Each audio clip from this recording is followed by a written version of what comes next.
Saddam Hussein was a bad guy, right? He was a bad guy. Really bad guy.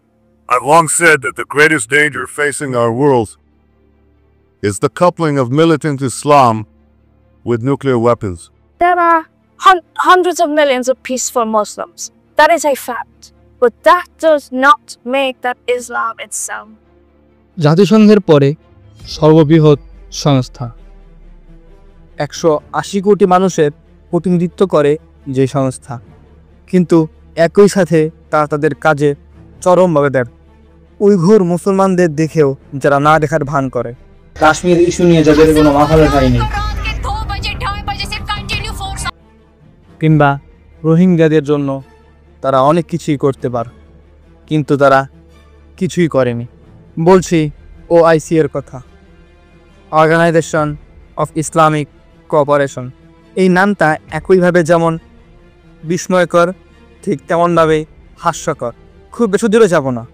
OIC এর 46তম সম্মেলনে Saudi আরব ও আরব আমিরাতের মধ্যকার বৈঠকে Kashmir issue কোনো প্রস্তাবই যেখানে ঠাঁই পায়নি, যেখানে ওআইসি এর প্রধান উদ্দেশ্য ছিল সকল ক্ষেত্রে ইসলামী রাষ্ট্রগুলোর মধ্যে সংহতি ও সহযোগিতা বৃদ্ধি করা। অথচ যেই কারণে 1969 সালে প্রায় 200 কোটি মানুষের জন্য এই সংস্থা, সেই ওআইসি, তাদের প্রাথমিক লক্ষ্যই কোনোদিন পূরণ করতে পারেনি। তারা ফিলিস্তিনের স্বাস্থ্য সুরক্ষা ও মানবাধিকার বৃদ্ধিতে সম্পূর্ণভাবে ব্যর্থ।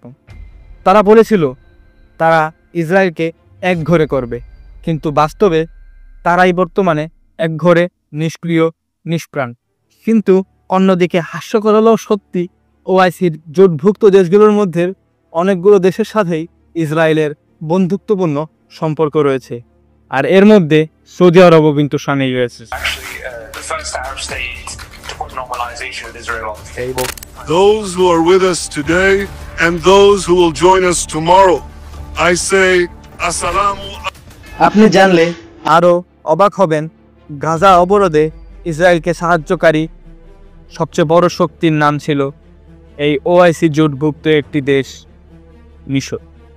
কিন্তু প্রশ্ন হলো, এত বড় সংস্থাটি কেন তাদের কার্য বাস্তবায়নে এত বড়ভাবে ব্যর্থ হলো? আজকে ভিডিওতে আমরা সেই বিষয়টি নিয়েই আলোচনা করব। যদি ভিডিওটি ভালো লেগে থাকে অবশ্যই ভিডিওটিকে লাইক করবে এবং শেয়ার করে সবার কাছে ছড়িয়ে দিবে। এই ভিডিওতে আমরা কোনো দেশ বা জাতিকে ছোট করে দেখার চেষ্টা করছি না, কারণ সমস্যা যখন আমাদের নিজেদের ঘরে, তখন বাহিরের মানুষকে দোষ দিয়ে লাভ কি বলেন? ওআইসির মূল সংস্থার মধ্যে যেই বিষয়গুলো রয়েছে তার মধ্যে একটি হলো ইসলামিক শীর্ষ সম্মেলন, দ্য ইসলামিক সামিট, পররাষ্ট্র মন্ত্রিপরিষদ, the council of foreign ministry, CFN, general secretariat, আন্তর্জাতিক ইসলামিক আদালত। এরা করে কি? এরা ঘোড়ার ঘাস কাটে বললেও বেশি বলা হয়ে যাবে।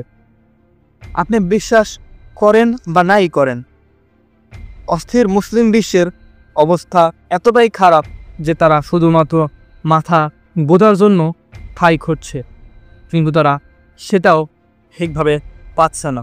যারা তাদের মাথা গোজার জন্য ঠাঁই খুঁজে বেড়াচ্ছে তাদের অধিকাংশরই ওআইসি দেশভুক্ত সিরিয়া ও আফগানিস্তান থেকে আসা, যার সাক্ষী আমাদের বাংলাদেশ। উম্মাহ ধারণা ওআইসির একটি আধুনিক সংস্করণ হিসেবে দাঁড়াবে বলে অনেকেই মনে করেছিলেন। পুরো সম্প্রদায়কে ঐক্যবদ্ধ ও বসবাসকারী অন্য অন্য সম্প্রদায়কে নিয়ে কমনওয়েলথ ধর্মী সংস্থা হওয়ার কথা ছিল ওআইসির, সেটা হয়নি। গত বছরের একটি সার্ভে থেকে দেখা গেছে ওআইসির অন্তর্ভুক্ত দেশগুলো আর তাদের বাণিজ্যের মাত্র 9%ই শেয়ার করে থাকে তাদের ওআইসিভুক্ত দেশগুলোর মধ্যে। এই চিত্র কিন্তু আসিয়ান বা আফ্রিকান ইউনিয়নের সাথে একদমই মিলেন। বিরোধের সামনে আগানোর আগে এই ওআইসি কীভাবে সৃষ্টি হয় তার একটা সংক্ষিপ্ত ধারণা আমরা নিয়ে আসি।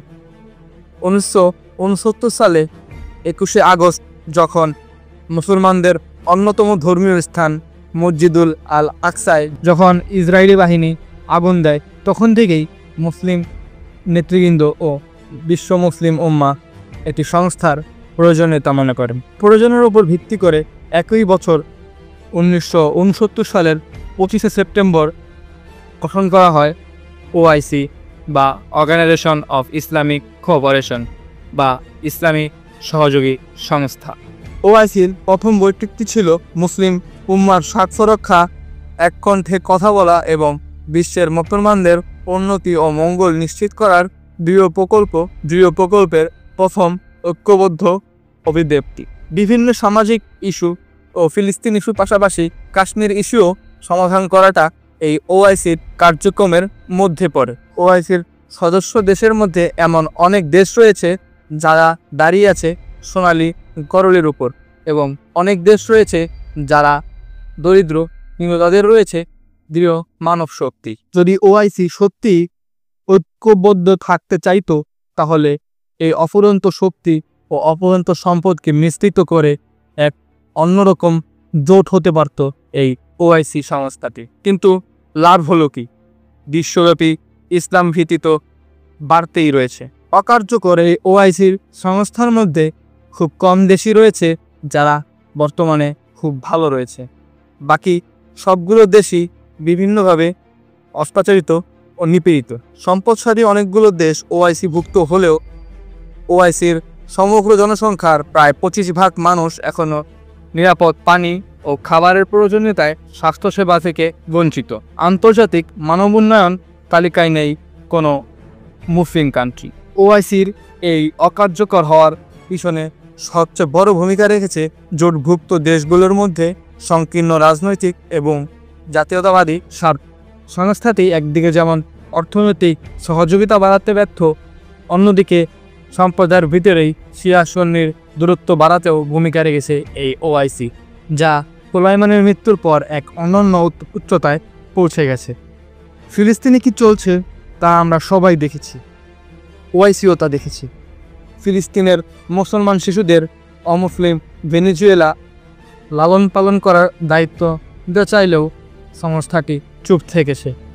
আবার ফিলিস্তিনের পর দুনিয়ায় নির্মমভাবে মুসলিম নিধন চলেছে, যার সবচেয়ে বড় উদাহরণ ছিল বসনিয়া ও হার্জিগোভিনিয়া। মুসলিমদের নিজ দেশে সংখ্যালঘু করার জন্য সেখানে চলে বর্বরতম হত্যাযজ্ঞ। কিন্তু দুঃখের বিষয় হলো ওআইসি এগুলো দেখার পরও শুধু চেয়ে চেয়ে দেখেছে। 2003 সালে সাদ্দাম হোসেনের ইনসিডেন্টের আগে বলেছিলেন কিছু তথাকথিত মুসলিম ও আরব প্রতিবেশী ইরানকে ধ্বংস করার ষড়যন্ত্র করছে। এমন অনেক ঘটনা আছে যা আরব দেশ বা মুসলিম দেশগুলোর মধ্যে অবিশ্বাস সৃষ্টি করেছে। আপনি উদাহরণ হিসাবে ইরান ইরাক যুদ্ধের সময় সৌদি আরব ইরানের সার্বভৌমত্ব ধ্বংস করার জন্য ইরানকে নৈতিক, অর্থনৈতিক, সামাজিক এবং কূটনৈতিক সহযোগিতা প্রদান করেছিল। রোহিঙ্গা সংকট বর্তমান পৃথিবীর সবচেয়ে ভয়ঙ্কর মানব সংকট হিসেবে ধারণা করা হয়। এটি জাতিগত নির্মূলের একটি প্রক্রিয়া যা শুরু হয়েছিল মায়ানমার থেকে। রোহিঙ্গাদের দেশ ছাড়তে বাধ্য করার জন্য বৈষম্যমূলক নীতি তৈরি করা হয়েছিল। যদিও হত্যা, ধর্ষণ, খুন, অগ্নিসংযোগের ব্যাপারে 1970 সাল থেকেই রিপোর্ট করে আসা হচ্ছে, কিন্তু তাতে কোনোই লাভ হয়নি। কিন্তু এই রোহিঙ্গা সংকটে ঐক্যবদ্ধ হয়ে কথা বলছে না কোনো ইসলামিক রাষ্ট্রই। নিজের গা বাঁচিয়ে যাই হোক, তাদের বৃহত্তর কোনো স্বার্থ কিন্তু কখনোই রক্ষা হয় না। এর উজ্জ্বল দৃষ্টান্ত আছে পাকিস্তান এবং সে দেশের মন্ত্রী, পররাষ্ট্রমন্ত্রীরা প্রায় কাশ্মীরের নৃশংসতার জন্য কান্নাকাটি করেন, কিন্তু সেই একই পাকিস্তান আবার চীন, উইঘুর মুসলমানদের নিপীড়নের সক্রিয়ভাবে উপেক্ষা করেন। শুধু তাই নয়, অনেক নিরপরাধ উইঘুর প্রতিবাদ করেছেন যে কিভাবে পাকিস্তান তাদের কোনো জঙ্গি গোষ্ঠীর সাথে সম্পৃক্ত থাকা না সত্ত্বেও শত শত মুসলমানদেরকে গোয়েন্দানামাতে হস্তান্তর করে। এদিকে ওআইসি সদর দপ্তর জেদ্দা থেকে ইয়েমেনের দূরত্ব খুব দূরে না। প্রতিদিন শত শত ইয়েমেনির রক্তে লাল হচ্ছে ইয়েমেন, কিন্তু এখনও ওআইসির কানে ইয়েমেনের এই দুর্দশার কথা পৌঁছায়নি। মিশরে গণতান্ত্রিক সরকারকে উৎখাত করে যখন 2013 সালে সামরিক শাসিত সরকার গঠিত হয়, তখন ওআইসিভুক্ত অনেক দেশগুলোর মধ্যেই দেখা যায় সেই স্বশাসিত সরকারকেই সমর্থন করে। শুধু তাই নয়, 2020 সালে লেমন্ডের প্রকাশিত একটি প্রতিবেদনে দেখা যায় সৌদি আরব লিবিয়ার হাফতারকে সমর্থন করার জন্য রাশিয়ার একটি বেসামরিক সংস্থাকে অর্থ সাহায্য করেছিল। পরস্পরের মধ্যে এমন বিভেদ কমাতে ওআইসিতে নেই কোনো অভ্যন্তরীণ কাঠামো। এমনও মত রয়েছে ওআইসির কারণে শক্তিধর অমুসলিম দেশগুলোর সুবিধাই হয়েছে মুসলমানদের অসুবিধা থেকে।